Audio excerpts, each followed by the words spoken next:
Buenos días, buenas tardes, buenas noches, o en el momento en el que estén sintonizando esta nueva emisión de La Última Página, les damos la bienvenida. Quien les habla, el profesor Diego Ortega, y por supuesto, ya yo considero que últimamente hasta estoy dudando de mi propia existencia cada vez que no estoy en presencia del ínclito, del inmarcesible, como le gusta al doctor Jorge Ferro, a quien va nuestro saludo, el inmarcesible Sebastián Purrini, que hoy ha venido vestido de púrpura, sí, hoy estoy pontifical, como corresponde, así que lo saludo. ¿Cómo le va, Cardinal maestro? Porrini, ¿cómo le va? ¿Todo ¿Cómo bien? está usted? ¿Todo en orden? Bien. Es un color obispo. Uno color obispo, un color borrabino tal vez, ¿no? Exactamente. Un color así. Hoy estamos tomando bebidas no espirituosas porque es muy temprano. Sí. Es muy temprano en el día, después tenemos que seguir nuestro oficio. Sí. Y está lloviendo, como recién te decía, ¿no? Sí. Llueve tanto y tan al sesgo que el mundo parece estar inclinado, como así inicia la novela El oído absoluto de Marcelo Cohen. Gran novela, por cierto. Pero hoy no vamos a hablar ni de Marcelo Cohen, ni de la lluvia. Vamos a hablar de otros estados climáticos, de otros estados espirituales. ¿Me entendió, ¿no? Bien, vamos a hablar de estados brumosos. Me siento en lucha. ¿no? Así que, bueno, estamos muy movilizados porque el programa de hoy suponemos, como siempre podemos equivocarnos, pero bueno, va a estar dedicado a un autor que paradójicamente estuvo ahí en la lista o fue mencionado varias veces, pero sí, merced quizás a una recomendación que nos hizo el profesor Guasardi hace poco, una recomendación cinematográfica, vos me dijiste, no sería bueno. Así que hoy vamos a hablar hay que hacerlo. de Don Miguel de Unamuno y Jugo, ¿no? El famoso escritor español, nacido en 1864 y muerto en 1936. Y basta decir eso y nada más, porque hablar de Unamuno es prácticamente... Es una vida... Es hablar de una literatura. Es toda una literatura. Exactamente. Toda una literatura que, por cierto, tiene sus matices, sus derivaciones. Vamos a tratar de hacer algo que no solemos hacer en La Última Página, y es hablar de varias obras, porque hablar de una o dos obras sería suficiente para media hora nada más. Totalmente. Pero el resto, obviamente, Don Miguel de Unamuno tiene una producción prosista y poética muy importante. Y yo creo que para empezar a hablar de Unamuno es inevitable esto que dijiste, ¿no? La totalidad de Unamuno, ¿no, Sebastián? Digo, pensar en Unamuno como simplemente un filósofo, como lo consideran algunos, ¿no? Del sentimiento trágico de la vida, es un texto filosófico imponente. Vamos a hablar de él.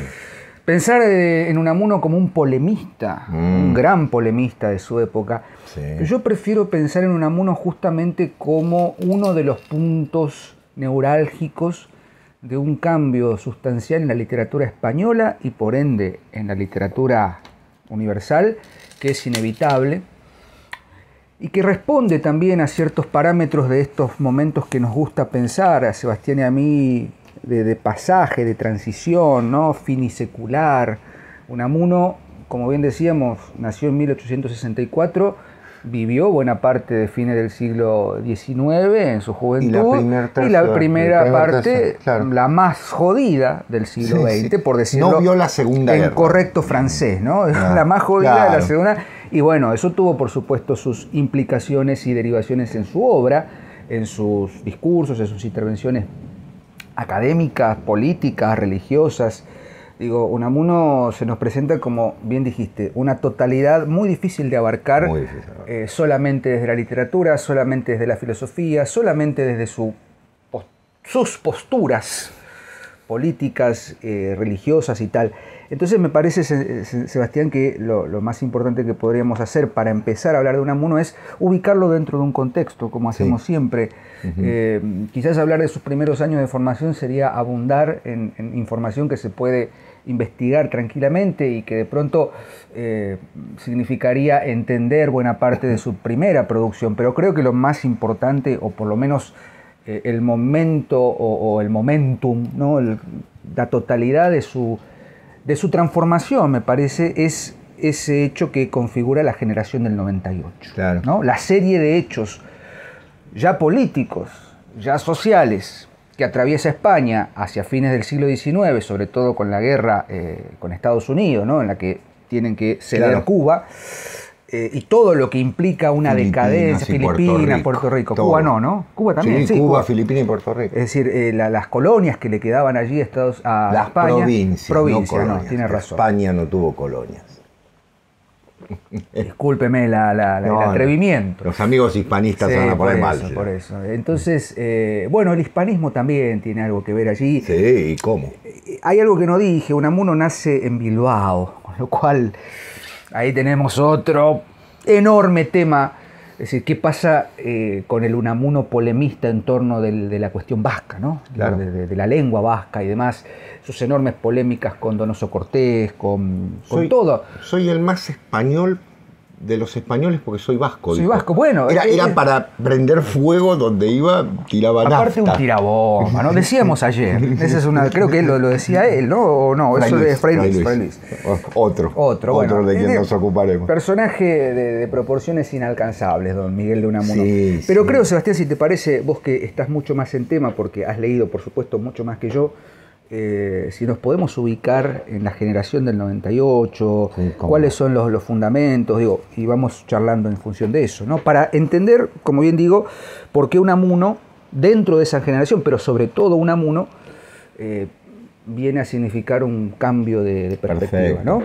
Perfecto. Bueno, hay algo, vos lo dijiste recién, la guerra de Cuba, que se había iniciado en 1874, por decir una fecha, ¿no? Y que va a cobrarse como primera víctima a José Martí, nada menos, el gran poeta cubano, va a significar para España el fin de lo que, digamos así, se llamaba el imperio, ¿no? Es decir, pierde Filipinas, pierde Cuba, Puerto Rico, 3 países que no se independizaron nunca, en realidad, de España. Cuba buscó la independencia, Puerto Rico no tanto, Filipinas en algún sentido, hubo una guerra en Filipinas también. Pero eso significó la debacle para la sociedad española de fines del siglo XIX, 1898 exactamente.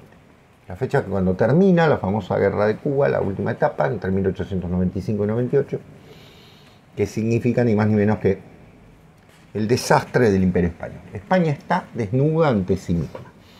Y hay una generación de escritores, de pensadores, fundamentalmente de grandes escritores, entre los que está, servite con tranquilidad, que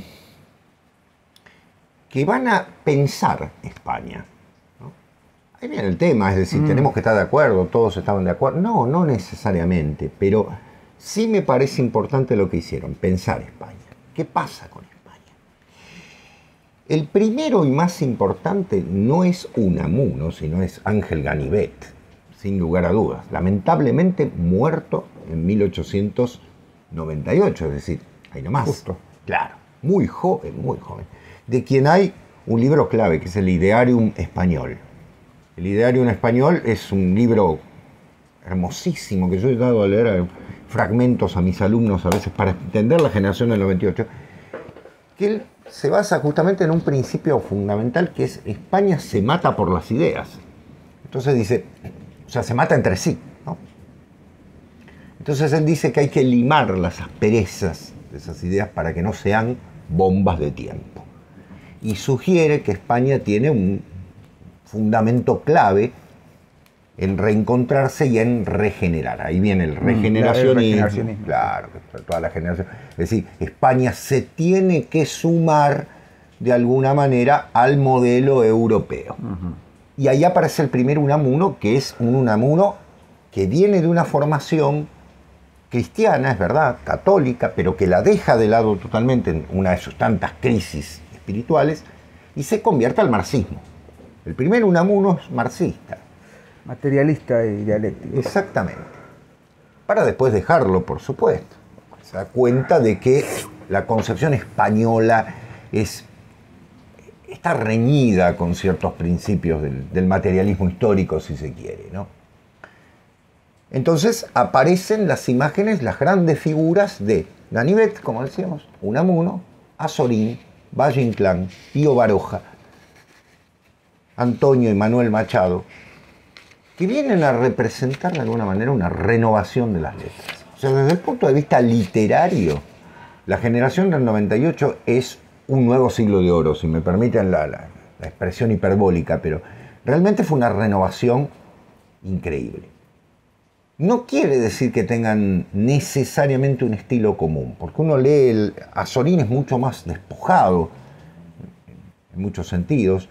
Baroja es las historias, ¿no es cierto?, muchísimo más, con mucha más intervención del autor. Unamuno no.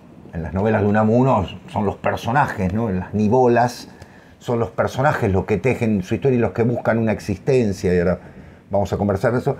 Y uno cuando ve la renovación que hicieron los Machado, fundamentalmente en la poesía, que después va a tomar Juan Ramón, fundamentalmente, y el mismo Valle Inclán, es una renovación poética que bebe de la tradición española, porque beben del romancero, porque beben de Gonzalo de Berceo, porque beben de toda la tradición hispana gloriosa, pero con una mirada particular y con una renovación del verso que se había agotado, el verso romántico, la historia del último romanticismo beckeriano ya estaba totalmente agotada. Es decir, ¿qué escribió Unamuno? Bueno, Unamuno escribió novelas, ahora Diego se va a ocupar de alguna de ellas, varias, diríamos novelas, él las llama nivolas, ¿no? Porque hay toda una tesis. Sí, eso es. Una tesis que vamos a desarrollar. Escribe ensayos del sentimiento trágico de la vida, vida de Don Quijote y Sancho, la agonía del cristianismo, en torno del casticismo, todo lo que es contra esto y aquello, paz en la guerra, etcétera, etcétera, un montón, que ahora vamos a ver.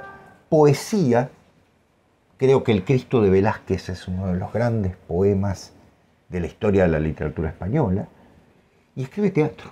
Sí. Teatro es un poco menor. La Tentación era. Sí, exactamente. Una tragedia. Exacto. Una serie de obras, incluso hay adaptaciones de los trágicos griegos, porque no lo dijimos. Unamuno era profesor de griego. Sí. Era profesor de griego en Salamanca, fue rector de Salamanca muchísimos años. Betty murió ahí en Salamanca. Exacto, y el último en vivir en la casa rectoral, ¿no? Pero hay algo que lo une, Diego. Toda su obra está unida por algo fundamental, una búsqueda. Sí. Unamuno es un escéptico, y escéptico significa, como lo dice él, viene del griego skia, que significa no creo, sino busco, buscar. Unamuno busca. Todas las obras de Unamuno son de una desnudez existencial impresionante. Muchos lo consideran el primer existencialista, anterior a Sartre y a Heidegger. Porque no se olviden ustedes que del sentimiento trágico de la vida es muy anterior, 14 años anterior, a Ser y Tiempo, donde se plantea todo esto de la existencia. Y una influencia notable, marcada, y que él la reconoce y que lo llama hermano, de Kierkegaard, de Søren Kierkegaard, el gran pensador danés, que desde el protestantismo se da cuenta de un agotamiento de esa fe cuadrática, y un Unamuno desde el catolicismo que se encuentra en lucha con eso, en agonía. La palabra agonía, agón, es lucha. Por eso la agonía del cristianismo, del cual después voy a hablar. ¿Me explico? Es decir, toda la obra de Unamuno es una búsqueda personal, contradictoria, conflictiva, absolutamente apasionada. A mí, por un momento, la prosa parece Sarmiento, ¿no? Es decir, una cosa fuera de sí. Lo dice en un momento respecto de, creo que de Primo de Rivera, o de voy a destruirle como hizo Sarmiento con el Facundo. Claro, exactamente. O destruirlo, acabarlo. Claro. No sé si era Primo de Rivera. Sí, Primo de Rivera, sí, exacto. La dictadura del 23 al 30.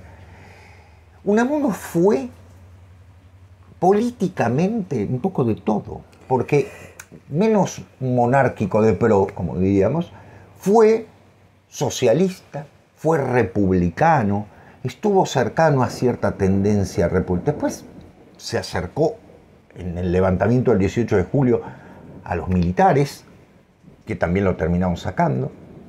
Es enterrado, como se ve en la película, por los falangistas, ¿no?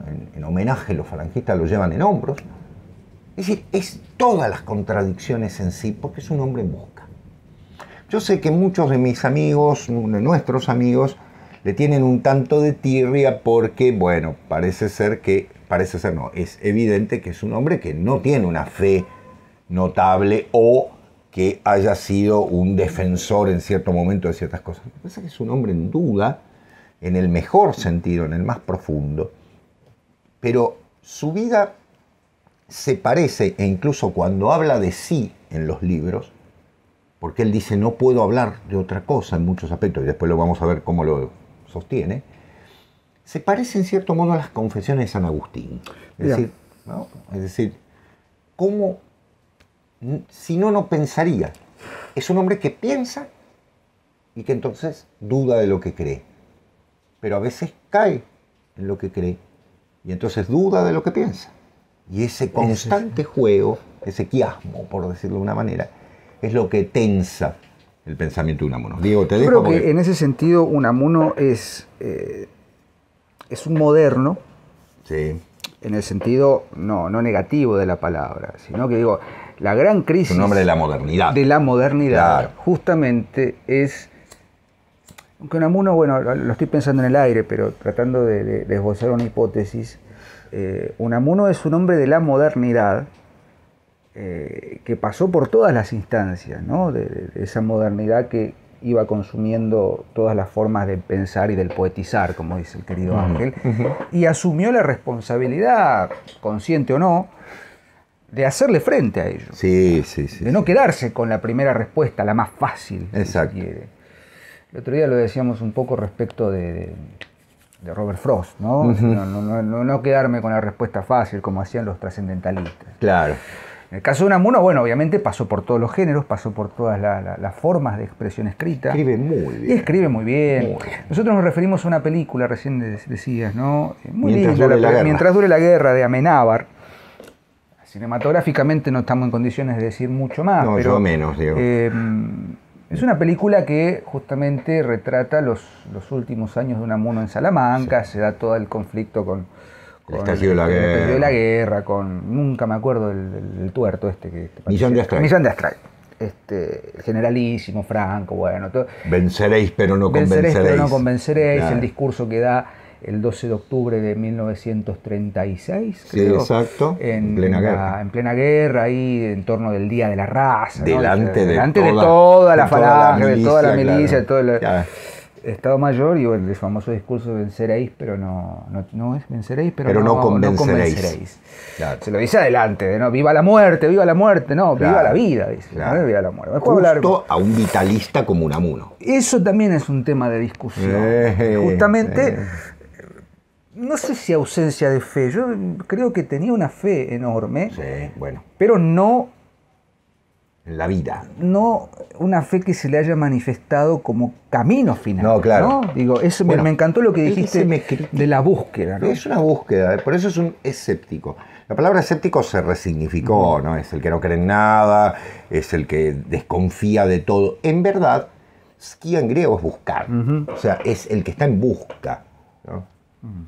Y si bien los que tenemos fe, sea cual fuere ella, nos sentimos enormemente consolados, en el mejor sentido, por esto, eso no obnubila de ninguna manera los momentos de angustia, ni los momentos de agonía, como dice Unamuno. Yo en eso comparto, es decir, hay momentos en los que uno entra, si no sería imposible, si no sería un ángel, y no lo soy. Es decir, por eso me golpea Unamuno cuando critica ciertos motivos de la... Obviamente lo hace desde un punto de vista que yo no comparto del todo, pero ¿qué quiero decir? Que al ser una persona tan inteligente, Unamuno, golpea allí donde verdaderamente uno puede entrar en conmoción. Y en contra de debilitar la fe, en mi caso la fortalece, ¿no? Porque es en esa búsqueda uno a veces se encuentra y dice, es verdad, ¿no? Estamos en busca de Cristo, en algún sentido estamos en busca de la verdad. De algo más. Obviamente de la otra parte. De la otra parte. En este caso Unamuno, claro, un ser tan racional y a la vez tan enormemente sensitivo, porque el libro se llama Del sentimiento trágico de la vida. No es la convicción, no. Él incluso habla contra la gnosis. Él dice, no es la gnosis, no, lo que verdaderamente importa, sino la pistis, la fe. Y él dice, ¿cómo? Bueno, después lo vamos a ver, ¿no? ¿Cómo hago? Porque, ¿qué hago? ¿Fuerza y tengo fe? No, es verdad, es una gracia la fe. Entonces es complejo para un pensador de esta naturaleza. Todo esto que estamos planteando, por supuesto, está expresado no solo en la ensayística, no solo en algunas novelas, sino esta búsqueda y esta suerte de serendipia. Sí, ¿no? sí. Aquel que encuentra algo en una búsqueda y que es magnífico, ¿no? Esa sería la definición más facilonga, si se quiere, de una serendipia. Claro. O de algo fundamental. Y es que en 1914, yo voy a hablar de dos novelas. Que adelante. Qué lindas. Me movilizan muchísimo, que son Niebla, de 1914, y un breve comentario de Abel Sánchez, Historia de una pasión, gran novela, de 1917. Ambas con un fuerte contenido estético, en el primer caso con directamente una operación literaria magistral. Impresionante. Que por supuesto es deudora de Cervantes, en algún punto, que se adelanta unos cuantos años a la supuesta literatura así de vanguardia, ¿no? Niebla es una novela que tiene una estructura narrativa muy interesante, muy compleja por momentos, pero bueno, ahora vamos a hablar un poquito de ello. Abel Sánchez es una novela más clásica, más estructurada, pero tiene un tema que gira en torno de la ciencia y de la estética, pero también gira en torno de un tema propio, de un tópico propio de la fe cristiana católica, que es Caín y Abel, ¿no? Digo, ahí está el elemento religioso, si se quiere, o el cuestionamiento de un tópico de la fe. Sí, señor. En el caso de Niebla, a ver, ¿cómo hablar de Niebla sin decir demasiado, ¿no? Sin invitar a que lean si no han leído. No tiene Niebla. Argumento, decía don Miguel. No tiene argumento, justamente. El argumento es justamente no tener argumento. Y ahí tenemos el primer elemento a considerar en cuanto a la potencia literaria de don Miguel de Unamuno. No solo por la prosa, sino por un manejo de lo que después la crítica literaria va a llamar metaficción. Que está bien, digo. O sea, una ficción, o sea, ficción literaria, que se cuestiona justamente el problema de la ficción en literatura. Por supuesto, Borges, está allí presente, ¿no? En ese momento Borges tenía 15 años, ¿no? En 1914, 15 años, estaban, creo que en Francia, haciendo el liceo, en Suiza, claro. En Suiza. Después, por supuesto, Borges va a tomar este elemento, sobre todo ¿cómo se llama este cuento, Sebastián? Ruinas circulares. Las ruinas circulares. Y en sus poemas. Pero en Niebla tenemos un cuestionamiento en torno de quién cuenta una historia, pero no solamente qué cuenta, sino cómo se cuenta esa historia. No importa el qué se cuenta, porque en definitiva no pasa nada. Son enormes reflexiones. Bueno, ¿qué es Niebla? Es la historia narrada por don Miguel de Unamuno, como personaje. Como personaje. Prologada por Víctor Gotti, posprologada por don Miguel de Unamuno. Típico. Y que a su vez el prologuista es personaje de la propia novela. Es la historia de Augusto Pérez. Como decir Juan Pérez. Augusto Pérez. Qué bueno, el conflicto de Augusto Pérez es un conflicto totalmente mundano, porque se pregunta cuál es el sentido de la vida. Y está enamorado de esta mujer, ¿cómo se llama? Eugenia, pero Eugenia no le da pelota, se va con otro, y entonces él tiene que ver si se queda con Rosario, que es la planchadora. Ese sería me parece que no es lo importante. Sí, no es lo importante. La anécdota que le sucede a Augusto Pérez es una anécdota totalmente baladí, ¿no? Lo que importa es cómo nos muestra Unamuno a este personaje, el modo en que a partir de los monólogos interiores y de las reflexiones larguísimas por momentos que le cuenta a su perro Orfeo, ahora voy a hablar del perro Orfeo, y los diálogos que tiene con Víctor Gotti, una especie de amigo, de confesor y qué sé yo qué, igual. Gotti es escritor. Es un critón. Es un critón, más o menos, y figúrate critón. Pero este critón, en un momento, le dice lo siguiente, ¿no? Porque acá viene lo importante. Voy a citar un fragmento que lo tengo marcado Adelante. acá. Qué linda novela. Que están hablando, obviamente, en una de esas tertulias, en una de esas charlas, están hablando Augusto y Víctor. Augusto el protagonista y Víctor su confesor y a la vez prologuista y a la vez personaje narrador del narrador. Bueno, en fin. Dice, le pregunta, ¿no? Augusto, ¿y cuál es el argumento? ¿No? Está escribiendo una novela, Víctor.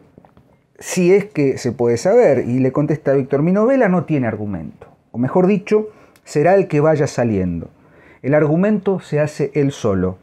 ¿Y cómo es eso? Pues mira, un día de estos que no sabía bien qué hacer, pero sentía ansia de hacer algo, una comezón muy íntima, un escarabajeo de la fantasía, me dije, voy a escribir una novela, pero voy a escribirla como se vive, sin saber lo que vendrá. Me senté, cogí unas cuartillas y empecé lo primero que se me ocurrió, sin saber lo que seguiría, sin plan alguno. Mis personajes se irán haciendo según obren y hablen, sobre todo según hablen. Claro. Su carácter se irá formando poco a poco. Y a las veces su carácter será el de no tenerlo. Es una suerte de creación, pero que a su vez se diluye en el acto de crear. Claro. ¿No?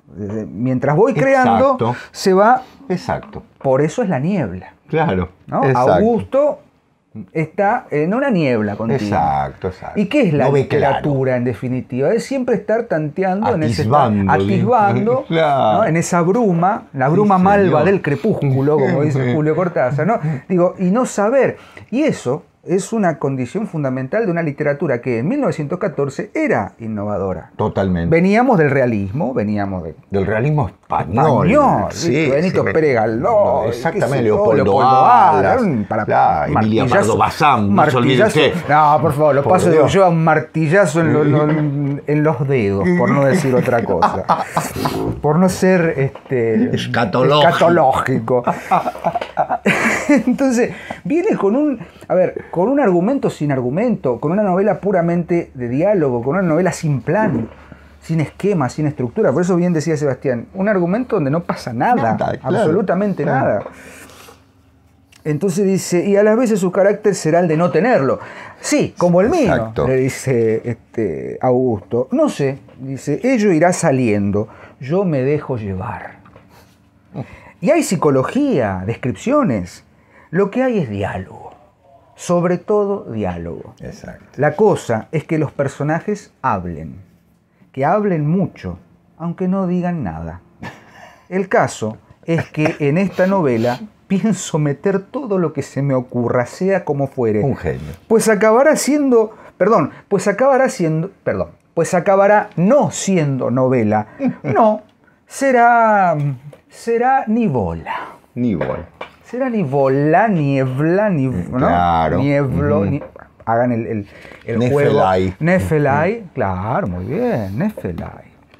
Mirá cómo viene. Bueno, era griego el hombre. Sí. Entonces, este diálogo que está promediando en el capítulo 17 aproximadamente de la novela es el centro neurálgico de lo que Víctor Gotti, como personaje creado por Unamuno, considera en torno de la creación de la literatura. La literatura a partir de ahora tiene que ser esto, ¿no? Tiene que ser no lo que los personajes hacen solamente, por ahí estaríamos en el realismo, importa el hacer, el factum, ¿no? El hecho, sino lo que los personajes dicen, y en ese decir se construyen y a la vez se diluyen, se van perdiendo en la niebla. Y eso en la novela está perfectamente claro, hasta el punto que me parece genial, que es cuando Augusto decide ir a visitar a don Miguel de Unamuno. Claro, al mismo Miguel de Unamuno, que está ahí en una casa. Entonces lo visita Unamuno. Es la búsqueda de Dios. Y Unamuno es la criatura con su creador. Claro. Y el creador le dice, no, macho, vos... No, le dice así, obviamente. Vos sos una creación mía. Claro. O sea, vos estás existiendo porque... Después vendrá Onetti, en 1960 y algo, con La vida breve. Sí, señor. El genial Brausen. Sí. No me quiero ir por las ramas, pero le debemos un programa más a Onetti. ¿Cómo no? Vamos a hacerlo. Entonces le dice Unamuno, no, mirá, vos, o sea, tranquilamente, si yo quiero ahora mismo, te puedo matar. Claro. Digo, te puedo dejar de crear. Entonces Augusto dice, no, pará, no me mates. O sea, yo quiero encontrar una respuesta, porque él está dolido, porque Eugenia se fue con otro, y él había rechazado a Rosario, entonces está más perdido que el que... Sí, entonces me quiero suicidar. Que turco en la neblina. Que turco en la neblina, como dice el dicho. Me quiero suicidar. Y Abel, Unamuno le dice, bueno, si yo quiero... Entonces le responde a Augusto, ¿y qué tal si vos también, o si quizás tú también seas un personaje creado por alguien más? Porque estamos, o sea, hay un momento de autoconciencia, sin meternos por ahí en los términos específicos que define Ángel y demás, pero hay una autoconciencia de creador y creado, claro, que deriva en algo más grande. Exacto.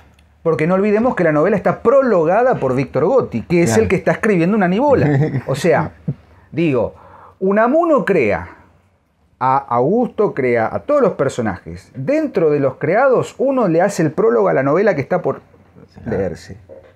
Es ¿no? estupendo. Entonces los niveles narrativos que se manejan en el son de una originalidad y de una actualidad pocas veces vistas. Ya lo hizo Cervantes, por supuesto. El gran Cervantes lo había hecho con esta superposición de niveles narrativos en el Quijote. Claro.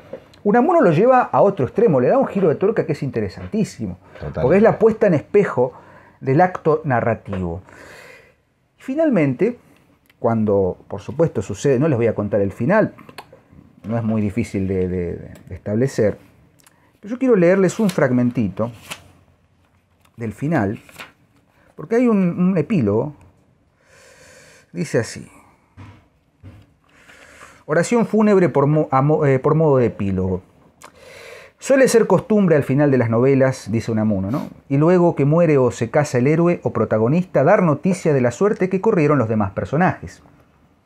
No la vamos a seguir aquí ni a darle por consiguiente noticia alguna de cómo le fue a Eugenia, a Mauricio, a Rosario, a Liduvina y Domingo, a don Fermín y doña Delmira, a Víctor y su mujer y a todos los demás que en torno a Augusto se nos han presentado, ni vamos siquiera a decir lo que de singular muerte de éste sintieron y pensaron. Solo haremos una excepción, y es en favor del que más honda y sinceramente sintió la muerte de Augusto, que fue su perro, Orfeo. Orfeo, en efecto, encontróse huérfano. Cuando en la cama olió a su amo muerto, olió la muerte de su amo, envolvió a su espíritu perruno una densa nube negra. Tenía experiencia de otras muertes, había olido y visto perros y gatos muertos, había matado a algún ratón, había olido muertes de hombres, pero a su amo le creía inmortal, porque su amo era para él como un dios. Y al sentirle ahora muerto, sintió que se desmoronaban en su espíritu los fundamentos todos de su fe, en la vida y en el mundo, y una inmensa desolación llenó su pecho. Y acurrucado a los pies de su amo muerto, pensó así: pobre amo mío, se ha muerto, se me ha muerto, se muere todo, todo, todo, todo se me muere. Y es peor que se me muera todo a que me muera para todo yo. Pobre amo mío, esto que aquí yace blanco, frío, con olor a próxima podredumbre, a carne de ser comida, esto ya no es mi amo, no lo es. ¿Dónde se fue mi amo? ¿Dónde el que me acariciaba, el que me hablaba? Qué extraño animal es el hombre. Nunca está en lo que tiene delante. Nos acaricia sin que sepamos por qué, y no cuando le acariciamos más. Y cuando más a él nos rendimos, nos rechaza o nos castiga. No hay modo de saber lo que quiere, si es que lo sabe él mismo. Siempre parece estar en otra cosa, en lo que se está, y ni mira a lo que mira. Es como si hubiese otro mundo para él. Y es claro, si hay otro mundo, no hay este.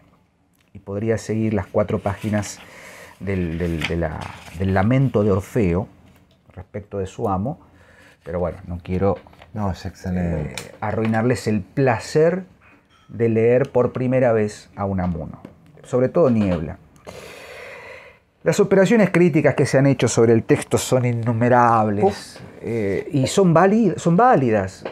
Yo creo que humildemente lo que uno podría decir es que Niebla es en sí mismo un manual de literatura. Sí. ¿No? Sí. Pero no solamente un manual de literatura en tanto procedimiento. Habrán visto que la prosa es una cosa deliciosa.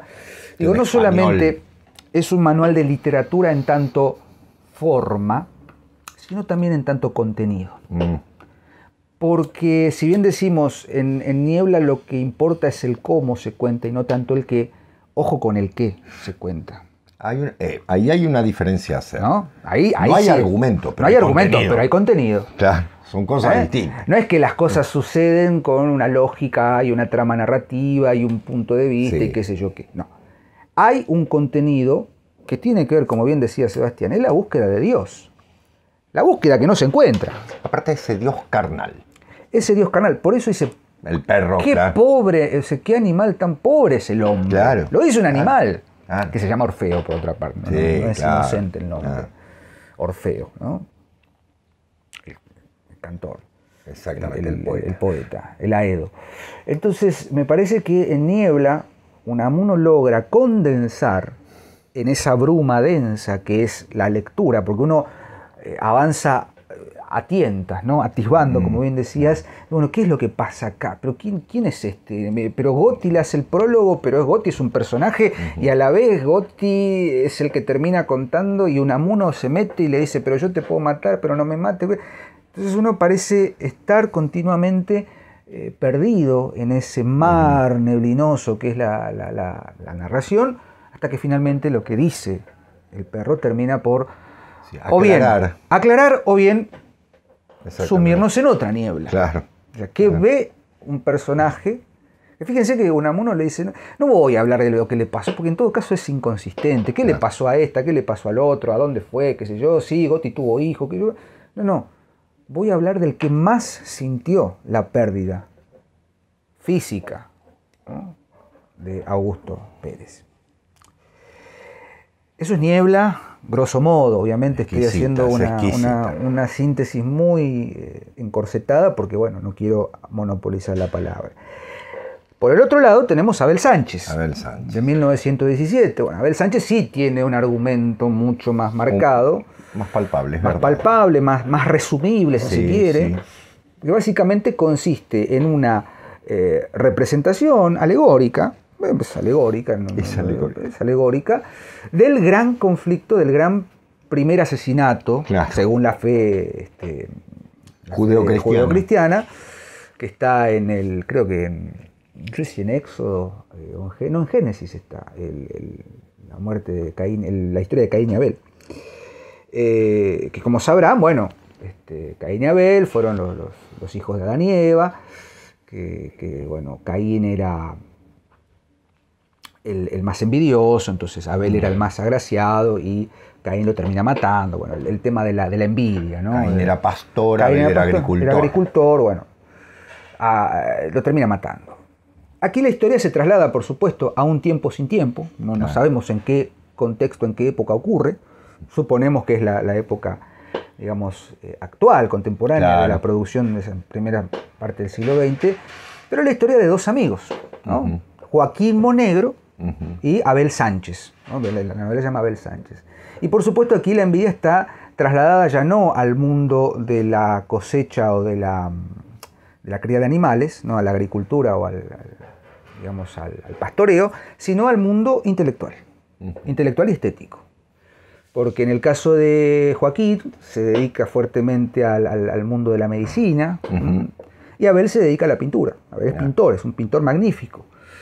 Y por supuesto hay un conflicto de intereses entre ellos, que es justamente una mujer, Helena. Nada menos. Nada más y nada menos. La cuestión es que uno va leyendo la novela y se va encontrando con una serie de situaciones y de desarrollos muy distintos a los que se dan en Niebla, y va entendiendo que el gran cuestionamiento que hace Unamuno allí es, en definitiva, todos tenemos los mismos pecados, todos tenemos las mismas pasiones que conforme avanzan los tiempos y avanza la historia del hombre, se van complejizando, ¿no? En este caso es una disputa de envidia porque literalmente Joaquín está celoso de que Abel sea mejor que él en todo, No solo era mejor polemista en la escuela o en el bachillerato, sino que era mejor artista, mejor pintor. Entonces, ¿qué hace Joaquín? Decide perfeccionarse hasta más no poder, se hace, no sé, médico de primera línea, todo, y aún así no le termina alcanzando. La envidia. Y hay algo fundamental. No voy acá sí, yo dije que no iba a contar el final, pero el final es como alegoría incluso, no nos deja un aprendizaje, no nos deja una enseñanza, entre comillas, claro. Un señalamiento muy positivo, que digamos. No, claro. Está totalmente embebido en una mirada oscura del sentimiento propio del ser humano, el sentimiento trágico de la vida. No hay solución. Inmediatamente posterior, claro. No hay solución, no hay solución a la búsqueda, no hay una respuesta por la salvación de las almas. No. Porque en todo caso, si tomamos la analogía bíblica, por lo menos en los primeros, en el Pentateuco, ¿no? el compendio de libros que se comparten con la tradición judía, en todo caso el Yahvé del Antiguo Testamento es un Yahvé poderoso, un Yahvé castigador, claro. Y moralista, si se quiere, ¿no? Hay un sentido de la moral, pero tenés que entender, no seas envidioso, tenele miedo a Dios, ¿no? La historia de Isaac y de Abraham y qué sé yo. Pero acá, si bien está, por supuesto, el sustrato bíblico, el sustrato alegórico en torno de esa idea de envidia, el final nos deja con una suerte, por lo menos a mí, de sinsabor, porque sí. Hay una concreción, por supuesto, de lo que todos sabemos que va a pasar, pero no hay una salvación. Y en todo caso, me corrijo, no hay una conciencia de salvación. Bueno, claro. Que es distinto. Claro. ¿No? Porque sería... No hay una toma de conciencia. Claro, exactamente. No sé si estoy en bien. ese sentido sería... Está faltando la pistis. Bueno, ahí está, me faltaba la pata. Obviamente no son las únicas dos novelas de Unamuno. No, vos sabés, Diego, que te escuchaba y recuerdo... Cierro con esto, pero para hacer el contraste de sus estilos narrativos, como para empezar... Totalmente. Perdón. Y vos sabés que yo pondría la tercera, es Amor y Pedagogía, que es la primera en la que él se plantea esta libertad, dice, escribir libertad. Es una novela hasta en cierto modo humorística. Y que... Bueno, Abel Sánchez tiene momentos. Sí. Pero Amor y Pedagogía es increíble porque el otro día lo hablábamos con Ariel, lo hablábamos con Jorge Ferro también. Es una novela muy divertida, sobre todo para los que nos dedicamos a la educación. Porque el problema fundamental es, si educo a una persona, la atrapo y la hago con los moldes que yo creo, va a salir un ser humano perfecto. Entonces, para ello tengo que conseguir una mujer que quiera tener un hijo, ¿no? Y la mujer ideal tiene que tener esto, esto y esto, y sale a buscarla, la tiene en mente. Y cuando la va a buscar, así empieza la novela, se enamora de otra. O sea, ya se fue al diablo el plan que tenía. Predestinación o libertad. Estupenda. Amor y Pedagogía es una novela, aparte, para reírnos de los pedagogos, de todas sus sandeces en torno de modelos y demás, es entretenidísima. Y Unamuno, como corresponde en el prólogo que dice, llamará la atención que un pedagogo escribe una novela de pedagogía, pero claro, porque él mismo se da cuenta del desastre. Vaya para quienes a veces dicen que, bueno, criticamos el sistema en los recreos y nos disparamos en el pie. Bueno, pues si estuviéramos fuera del sistema estaríamos haciendo pinología. Claro. Al estar dentro, humildemente creo que tenemos la autoridad suficiente para decir y bancar lo que viene. Cuerpo, alma y espíritu, ¿no? Exactamente. Pero con un humor impresionante y con los moldes de la época, porque Unamuno se propone una reforma pedagógica. Dice, España está destrozada en ese sentido. Decíamos que es un pensador. Hay un tema, muchas personas lo consideran un filósofo, sí, puede serlo, por supuesto, pero yo prefiero decir un pensador, en tanto reservo filósofo a la idea de alguien que genera un sistema de pensamiento y demás. Para mí hay, sí, principios filosóficos en Unamuno, muy grandes, y que eso lo lleva a pensar. No es que desarrolle un sistema que podemos adquirir, sino, en todo caso, es la gran agonía su sistema. Eso me gustó. Diego nombró del sentimiento trágico de la vida. Es su gran libro sobre la filosofía. De hecho, aquí aparece citado Kant, Kierkegaard, Spinoza, San Agustín, todos los Nietzsche, por supuesto, y demás. Pero ya el título es algo estupendo, del sentimiento trágico de la vida. El concepto, siendo Unamuno un filólogo, un helenista, ¿no?, encuentra no la heroicidad griega como un modelo, sino el concepto de tragicidad en torno de la vida. Porque decíamos, Unamuno en cierto modo se define, y yo voy a leer un fragmento donde lo aclara, en favor de la vida. Es la vida lo que nos contradice y lo que nos justamente pone al ser humano en una constante lucha, agonía. ¿Sí? Eso es una agonía, la lucha. ¿La lucha entre qué? Entre esto y aquello, contra esto y aquello. Por eso tiene un famoso libro que se llama Paz en la guerra, ¿no? Es decir, guerra en la paz, es decir, es constante. En ese sentido, me voy a permitir, es heraclitiano, ¿no? Es un fuego constante que debe ser de opuestos, barroco, si se quiere también, de opuestos, muy notable. Pero lo fundamental está en esto. No hay un nihilismo, vuelvo a decirlo, no hay un nihilismo, no es un pensador nihilista, es un escéptico, en el sentido de que va en busca. Y dice en un momento, que me pareció estupendo, lo singular no es particular, es universal. El hombre es un fin, no un medio. La civilización toda se endereza al hombre, a cada yo. ¿O qué es ese ídolo, llámese humanidad o como se llamare, a que se han de sacrificar todos y cada uno de los hombres?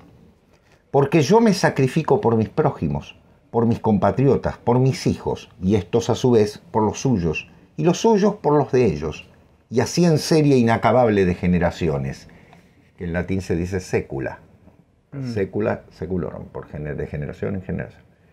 ¿Y quién recibe el fruto de ese sacrificio? Los mismos que nos hablan de ese sacrificio fantástico, de esa dedicación sin objeto, suelen también hablarnos del derecho a la vida. ¿Y qué es el derecho a la vida? Me dicen que he venido a realizar no sé qué fin social, pero yo siento que yo, lo mismo que cada uno de mis hermanos, he venido a realizarme, a vivir. El vitalismo. Esa concepción, el mundo se hace para la conciencia, para cada conciencia, es decir, cada ser humano, ¿sí?, tiene valor en tanto vive, en tanto es la vida, es una búsqueda, nunca es un acceder. Por eso la tragicidad, el sentido, el sentimiento trágico de la vida. Cuando Unamuno habla de sentimiento, tengamos en cuenta que está hablando no del sentimentalismo en algún sentido, sino de lo que parte del corazón como elemento de, justamente de lo más profundo, no exclusivamente del amor y demás, o del sentimiento más simple, sino de la esencia del ser humano, que es trágica, es inevitablemente trágica, porque nunca va a tener respuesta. Es la conclusión a la que llega. Entonces, ¿cuál es el sentido de la vida? La agonía, la lucha, la lucha constante, ¿no? Ese esfuerzo de la vida, ¿no? Dice: ni pues el anhelo vital de inmortalidad humana haya confirmación racional, ni tampoco la razón nos da aliciente y consuelo de vida y verdadera finalidad de ésta. Mas he aquí que en el fondo del abismo se encuentra la desesperación sentimental y volitiva y el escepticismo racional frente a frente, y se abrazan como hermanos. Y va a ser de este abrazo un abrazo trágico, es decir, entrañablemente amoroso. Tragedia. Tragedia es un acto de amor. De donde va a brotar manantial de vida, de una vida seria y terrible. El escepticismo, la incertidumbre, última posición a que llega la razón, ejerciendo su análisis sobre sí misma, sobre su propia validez, es el fundamento sobre que la desesperación del sentimiento vital ha de fundar su esperanza. Es decir, sobre esa construcción constante de lucha, el ser humano construye su esperanza. Porque él dice, la fe no la puedo sacar, no puedo decir, bueno, tengo fe, ¿no? No. Voy a tener fe. No. Entonces voy a hacer fuerza, no sé, hago fuerza. Tiene que haber una conmoción. Tiene que haber una conmoción. La fe es una gracia, pero sí lo que él dice, lo que sí tenemos que hacer es esperar, la espera. Por eso muchos dijeron es un místico, Unamuno. De hecho, su entrañable amor hacia Santa Teresa de San Juan, ¿no? Constante, ¿no? Él admira. El Cristo de Velázquez, que es su gran poema, tiene un sentido, me permito decirlo, parecido al de la dimensión mística de San Juan de la Cruz, inevitable, ¿no? Es decir, es un sentido trágico, no trágico porque, es trágico. No, trágico significa lucho. Y está en el mejor sentido griego, Sí, porque el totalmente. héroe trágico griego se para ante el mundo y sabe que está el abismo, pero se va a alargar, porque sabe necesariamente que esa es la finalidad del héroe trágico, que va a enfrentar algo que lo va a terminar destruyendo, pero es que es inevitable, la vida también termina con la muerte. Y por supuesto, ahí empieza el gran misterio, porque eso es lo que dice Unamuno en un momento, dice, el misterio, ¿qué pasa? Y dije, no hay caso, no puedo, esto, no se puede. El corrimiento le llevó 50 años sangre, ¿no? El corrimiento de la cortina. La Folie Baudelaire. Claro, exacto. El segundo libro en relación es La agonía del cristianismo. Bueno, Ya que estamos en tema. La agonía del cristianismo, de 1924, escrito en el exilio. Él es exiliado, es llevado a la cárcel de Fuerteventura y de ahí, bueno, logra salir y se va a Francia. Vive hasta 1930 en el exilio y ahí escribe La agonía del cristianismo, que es justamente la lucha del cristianismo. Yo podría nombrarles todo el libro. De hecho, me he anotado millones de cosas. Pero hay 2 o 3 elementos a nombrar que me parecen fundamentales. 1, no existe un cristianismo social. Ojo, esto es discutible, ¿eh? Yo le digo lo que le digo. No existe un cristianismo social. No existe la cristiandad en sí, sino que lo que existe es el cristiano, individualmente. Otra vez, es cada individuo, ¿sí?, el que vive el cristianismo. En segundo lugar, el éxtasis de los místicos es un éxtasis en lucha, no pasivo. Fíjense qué interesante la mirada. No es la pasividad. No es la contemplación meramente. Claro. No tiene que, por eso insisto en la conmoción. Claro, la conmoción. Te mueva hasta los tuétanos. Exactamente. Quien lo probó lo sabe. Quien lo probó lo sabe. Sí, señor, qué bonito. El querido Lope. En tercer lugar, conocer es engendrar. Es decir, la mística, y acá podríamos, pero hacer un seminario de esto. ¿Cómo nos imaginamos un místico? ¿No? Sí, está, ¿no? Tiene los zapatos más chicos. En éxtasis. Claro, tiene una cara de estúpido soberano, ¿no? Así, sí, porque yo digo, ¿por qué le ponen cara de idiotas a los santos? Supone que están iluminados, tienen que tener una cara que digamos, Dios mío, son geniales, ¿no? Son estupendos, no sé por qué tienen como si le hubiesen puesto un calzoncillo de plomo, sino Unamuno dice, la mística es una meterótica más allá del amor, meterótica.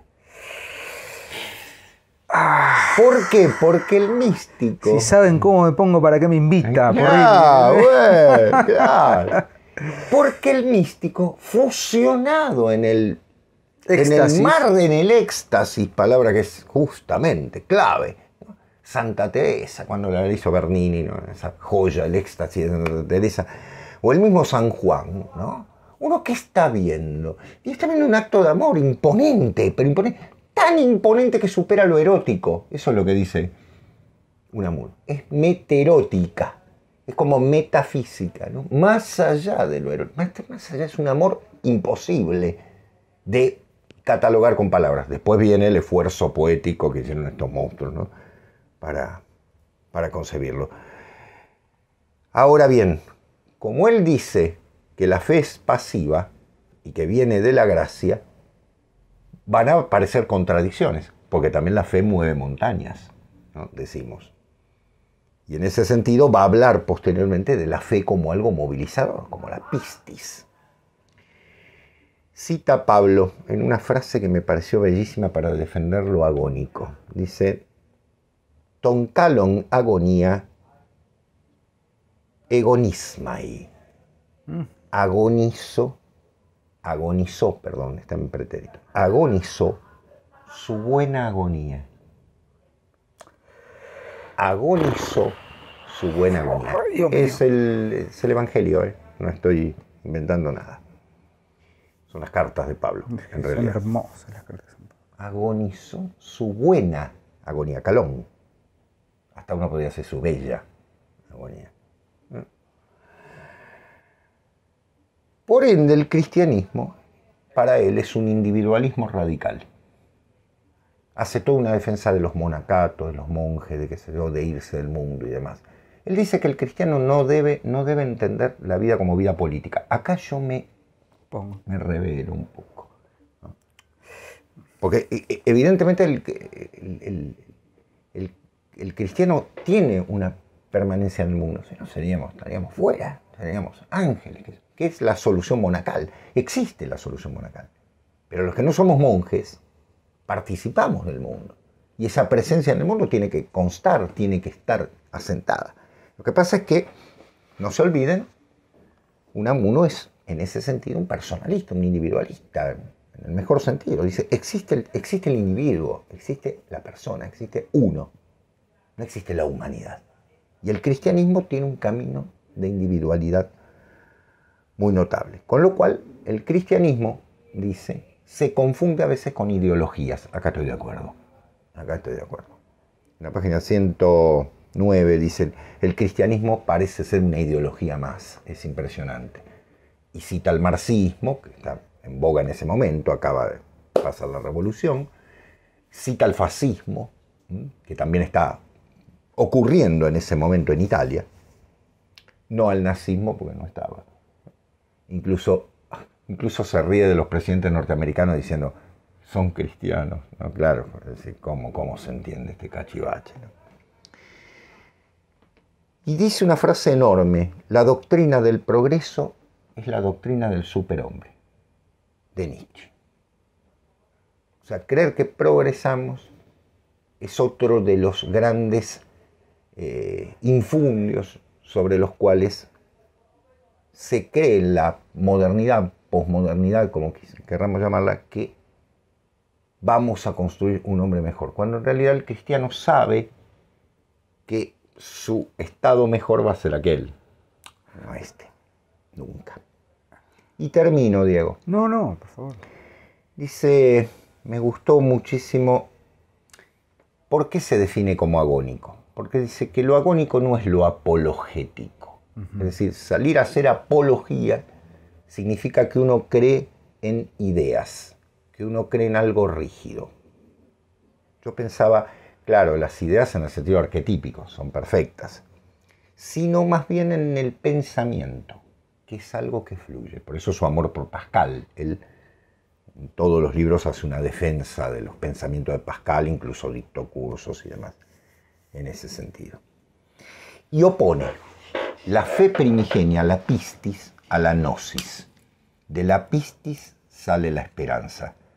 De la gnosis sale la teología. Y yo me acordaba de algo que en algún momento pensé. ¿Por qué se dicen virtudes teologales y no virtudes teológicas? Buena pregunta. Porque lo dice la etimología de la palabra. Teologal es fe, esperanza y caridad. Fíjense que ninguna de las tres necesitan de la razón. La teología sí. Son misterios. Claro.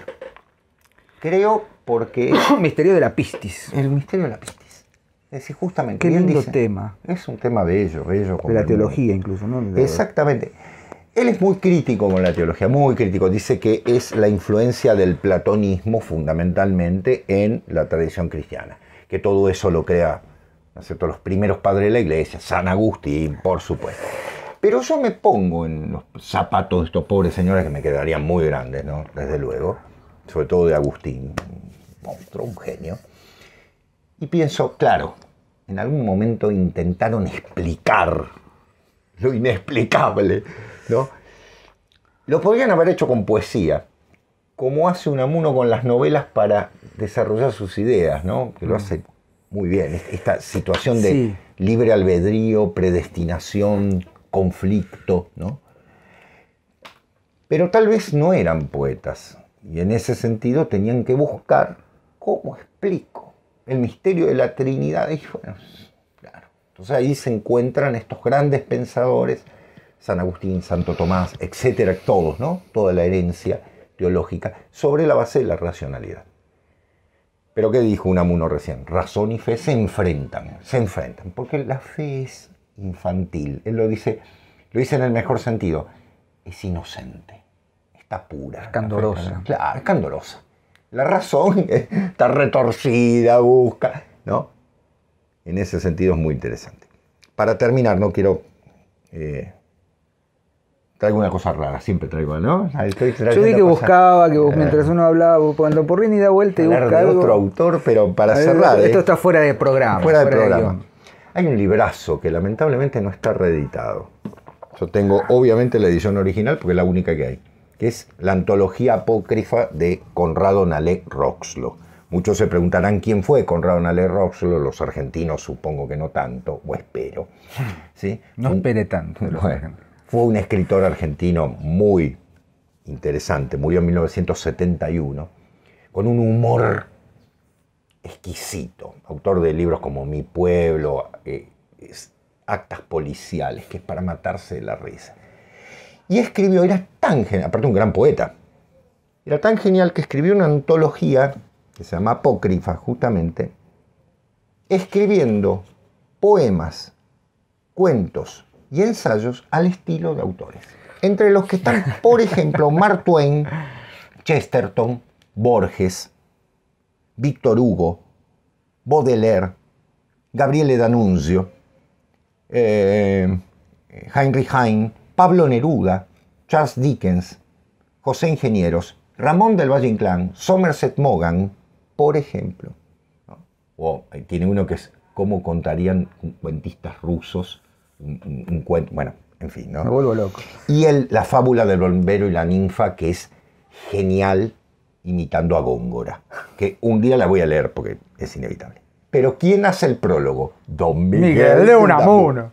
¿Y cómo empieza? Si encontrares, lector, en este libro alguna palabra o idea que al fin son la misma cosa, que te pareciere razonable, recházala como no mía, como caída por accidente de las manos del cajista o por error de mi pluma, en la cual vino a enredarse. Desde fuera y no desde dentro salió a ella, como flor de mi sentir, nutrida por la savia de mi alma y llevando el amargo sabor de mis raíces, que tan encanallado está el hombre en eso de la razón y la razonabilidad, que al mejor cazador se le escapa una liebre, y en cuanto menos lo esperábamos, ya estamos caídos y revolcándonos en la lógica, en la cochina lógica, porque odia, por eso ataca a los jesuitas de una manera impresionante. Y los psicólogos y los filosofantes y de todos los charlatanes empequetados y engolados y encatedrizados y enlibrados que andan por ahí desde hace tanto tiempo que con su vara de tendero y su balanza de mercader, queriendo medirnos y pasarnos el alma y el entusiasmo y la locura, sabe Dios si con el propósito de robarnos en el peso. Es impresionante. Es Unamuno. Es Unamuno. Niega que escriba él el prólogo, ¿no? Después lo va a decir, yo no escribo este prólogo, pero lo escribo. Bueno, es lo que hace Niebla, exactamente. ¿No? Bueno, Nalé Roxlo, como toda persona que toma exprime y toma la savia... Pero eso habla, bueno, no vamos a hablar de Nalé Roxlo, por supuesto, pero eso habla de un gran lector. O sea, de un gran lector. O sea, el que puede hacer eso, la buena parodia es saber leer muy bien. Por eso el buen humorista tiene que ser un buen lector. Totalmente. Si no, es un chabacano, ¿no? El que hace humor. Bueno, no me quiero meter en camisa de once varas porque no es el tema, pero lo hablábamos el otro día con Fernanda, ¿no? Qué buen lector tenés que ser para poder parodiar.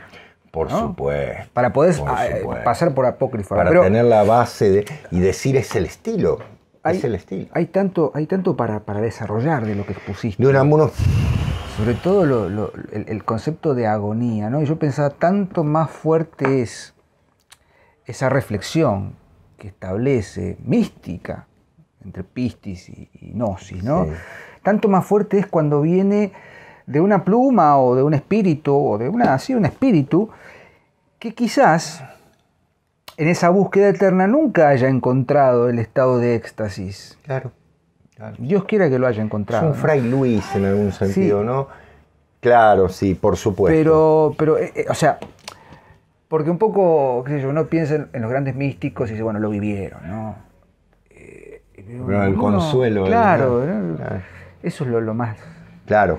Claro. No sé, melancólico, si se quiere, ¿no? Como decir... Por supuesto. En el fondo... Bueno, por eso digo que puede llevarte a un fortalecimiento, sí. ¿No?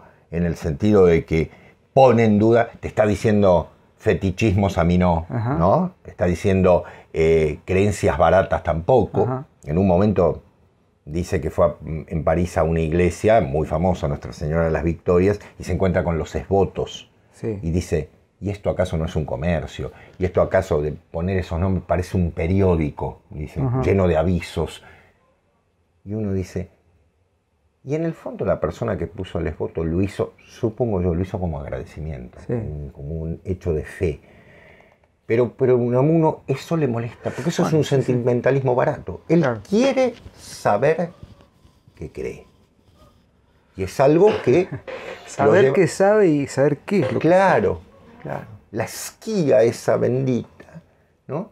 Ese escepticismo que lleva a la búsqueda constante, bueno, no se logra sino, por eso es la tragicidad de la vida, ¿no? Es decir, el sentimiento. Exactamente, lo trágico. No el sentimentalismo, no la sensibilidad. No es la sensiblería, exactamente, sí, veo a dónde vas, digo, claro, no es hacia ahí. No es que me siento triste, no es que está muy bien, perdón. No, eso, claro, es una agonía mucho más profunda. Por eso hay un capítulo que se llama Desde el abismo. Claro. Está en el... el héroe cae, ¿sabes? Está en el fondo de... ¿A quién me hace acordar? A ese fragmento que leíste, que creo que está en The Abolition of Man, no sé, de Lewis. De Lewis. ¿No? Sí, ese episodio de la catarata, ¿no? Del fall, ¿no? Sí, esto es sublime. Entonces, claro. Esto no es sublime, es lo que usted siente, pero esto en sí no es sublime. Toda esa discusión en torno a... Sí, es lo que percibo. Percibo todo. Bueno, acá por supuesto hay otro desarrollo. En la pluma de Lewis... en otro sentido, pero bueno, exacto. Podemos hacer el... Sí, por supuesto, porque Luis también era un escéptico, y también, bueno, encontró la pistis, es decir, vino la pistis. En el caso de Unamuno no, pero eso no lo lleva a rechazar y a ir a un nihilismo escéptico total. No, claro, ¿no? Él al contrario, no es un nihilista, él dice, vivo. Entonces, en la vida, en esa vivificación de esa lucha, está el sentido trágico. Y como la época es una época antitrágica, nosotros vivimos una época de, digamos así, de burla, o si se quiere, de empobrecimiento del sentido trágico. Vivimos un empobrecimiento de la muerte también.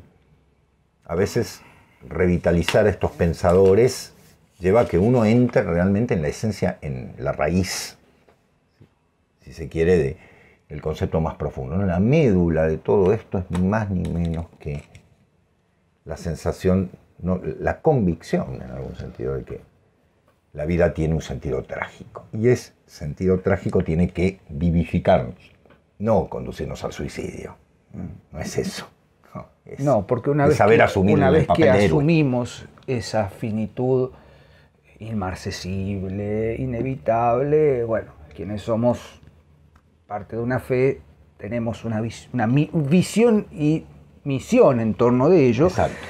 Y quienes por ahí están en la búsqueda, quizás lo pueden ver con otra claridad. Totalmente. Y acaso sea mucho más efectivo este tipo de manifestaciones que las que uno dice, bueno, yo lo viví, bueno, es muy difícil trasladar una vivencia vivida, ¿me explico? Sí. Por eso es interesante, él escribió la oración del ateo, un poema que es hermoso. Y yo lo pensaba al revés, digo, está muy bien lo que hace, porque Dios, dame fe para creer o para ser ateo. Es decir, claro, ojalá la fe del que cree y la fe del ateo, no el que, no sé si estoy, ¿no? Porque acuérdense que fríos o calientes, a los tibios los vomitaré, dice el Evangelio. Es decir, esa es la idea, ¿no? Siempre de un lado o de otro. La vereda tiene dos lugares. Si me pongo en el medio de la calle me aplastan. Diego en una oportunidad dijo el justo camino medio, pero es el justo camino medio interior. Sí, no, sí. El justo camino es un poquito de esto y un poquito... No, claro, eso es una cobardía. Claro, eso es una cobardía. Claro. Eso es ser cobarde. Si la guerra está, yo estoy de este lado o de aquel. Sí, no me pongo en el medio, muchachos, miren, no me tiren de un lado ni del otro porque quiero seguir viviendo. Haya paz. Claro, bola, ya. Exacto. Creo que es un lindo programa nos salió, ¿no? Vamos a tirarnos Unamuno Era imposible hacer, bueno, hemos tratado de estar a la altura, pero esto es apenas un tentempié, vamos 1:10, así que... Perfecto. Vamos a cortar acá, seguramente vamos a tener muchos comentarios, ojalá así sea. Gracias Sebastián por la propuesta, Diego. Porque fue una linda propuesta que salió así, estaba fuera del programa. La película es muy linda. La película es muy linda, Mientras dure la guerra, de Amenábar, no me acuerdo el nombre. Está muy bien, está Moro muy de la caracterizada. No, claro, perdón, ese es el poema. No. Está muy bien caracterizada, muy bien ambientada, así que está en YouTube completa, así que la pueden encontrar Mientras dure la guerra. El que hace Unamuno se parece es muchísimo. Igual, es un actor. Pero el que hace de Franco. De Franco es idéntico. Y la voz. Esa voz finita de Franco. Sí, está muy bien. Así que, nada, a leer Unamuno, a seguir leyendo, por supuesto, lo que gusten, se consigue fácilmente. Niebla, hay 52.000 ediciones. Yo tengo una Bruguera, Planeta Agostini. Esta es Bruguera, está en Losada, está en ebook, está en todo. Así que, en Losada será difícil de leer porque es muy dura. Sí, en Losada. El humor, hiperhumor. Cerramos aquí la edición de La Última Página, porque ya no hemos bebido, pero pareciera que estamos bebidos. Gracias por estar ahí, nos vemos el próximo lunes en una nueva emisión de La Última Página. Sebastián, como siempre te digo, un placer. Lo mismo, Liguito. Que tengan muy buena semana. Chao. Adiós. Gracias.